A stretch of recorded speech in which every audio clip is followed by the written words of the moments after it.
শুভ দুপুর।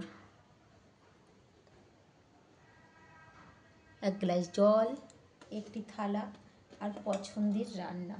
পছন্দের রান্না বান্না যদি হয় সেদিন কিন্তু যেন সকাল থেকেই শুধু পেটে খিদে আর খিদে, যেন ইঁদুর দৌড়াদৌড়ি করে। আমারও হয়েছে ঠিক তাই আজকে, জানো তো। আজকে আমি আমার পছন্দের খাবার রান্না করেছি। তো রান্না করতে করতে মনে হচ্ছে যেন আজকে আমার সময়টা বেশি পেরিয়ে গেল,